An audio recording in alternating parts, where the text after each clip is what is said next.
हरये नमः गुरुवायूरप्पा चरणं नारायण अखिल गुरो भगवन्नमस्ते सर्वत्र गोविन्दनाम संकीर्तनं गोविन्द गोविन्द दशकं 88 मट्ट लीलैयिल प्रागेवाचार्यपुत्राकृतिनिशमनया स्वीयषट्सूनुवीक्षा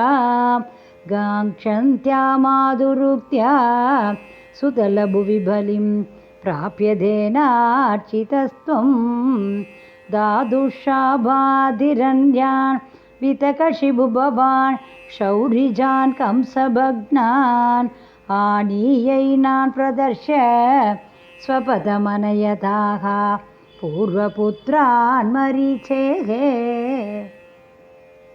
श्रुतदेव यदि श्रुतं द्विजेन्द्रं बहुलाश्वं नृपतिं च भक्तिपूर्णं युधबध्वमनुग्रहीतु कामो मिथिलां प्रापिततापसैः समेतः कच्छन्द्विमूर्तिरुपयोर्युगभन्निकेतं एकेन भूरि विभवैर्विहितोपचारः अन्येन दत्तिन वृधैश्च बलौद नाद्यैः तुल्यं प्रसेदित तथा दच मुक्तिमाभ्याम् भूयो दद्वारवद्यां द्विजतनयमृतिं तत्प्रलाभानपि त्वं को वा दैवं निरुन्त्यादिति किल कथयन् विश्वव्योडाभ्यसोडाः जिष्णोर्गर्भं विनेतुं द्वयिमनुजतिया कुण्ठिताञ्च चास्य बुद्धिं तत्त्वारूढां विधातुं परमधमपद प्रेक्षणेनेति मन्ये नष्टाष्टास्य पुत्राः पुनरपि दवदूपेक्षया कष्टवातः स्पष्टो जातो जनानाम् अत तव सरे द्वारकामापपार्थः मैत्र्यादद्रोषिदोऽसौ नवमसुदमृदौ विभ्रवर्यप्ररोदं श्रुत्वा चक्रे प्रतिज्ञाम् अनुबहृतसुतः सन्निवेक्षे कृशानुं मानीसध्वामभृष्ट्वा द्विजनिलयगतो बाणजाले मगास्त्रैः रुन्धानक्सूदिकेहं पुनरपि सहसा दृष्टनष्टे कुमारे यां यामैन्द्रीं तदान्या सुरवरनगरी विद्यया आसाद्य सद्यो मोगोद्योगपदिशन् हुदभुजि भवता सस्मितं वारिदो भू सार्धं तेन प्रदीचीं दिशमधिजविना स्यन्तनेनाभियातो लोकालोकं व्यतीतः तिमिरपरमधो चक्रधाम्ना निरुन्धन् चक्रांशु क्लिष्टदृष्टिं स्थितमत विजयं पश्येदि वारा पारे त्वं प्राददर्शः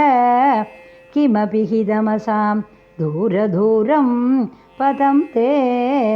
तत्रासीनं भुजङ्गाधिपशयनतले दिव्यभूषायुधाद्यैः आवीदं पीदचेलं प्रतिनवजलदश्यामलं श्रीमदङ्गं मूर्तीनामीशिधारं परमिगदृशूनां येगमर्थं श्रुतीनां त्वामेव त्वं परात्मन् प्रियसगसगितो नेमिदक्षेमरूपं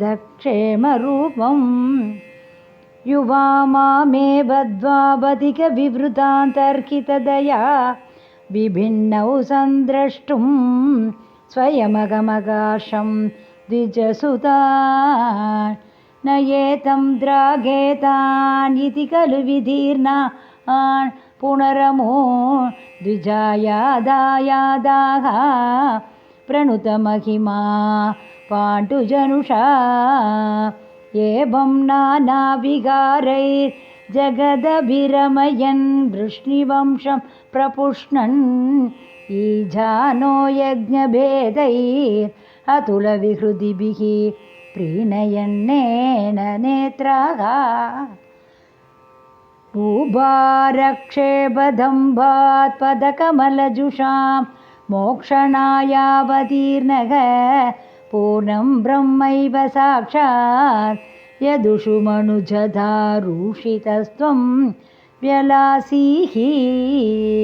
प्रायेण द्वारवध्यामवृतदयि तदा नारदस्त्वत्सार्त्रः तस्मामल्लेभे गताचित् खलु सुकृतनिधिः त्वत्पिता त्वत्त्वबोधं भक्तानामग्रयायी स च खलु सत्त्वत्तयेव प्राप्तो विज्ञानसारं स किल जनहितायातु नास्ते पतर्याम् सोऽयं कृष्णावतारो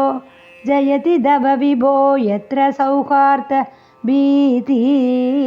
स्नेहद्वेषानुरागप्रभृतिभिर्दुलैरश्रमैर्योगभेदैः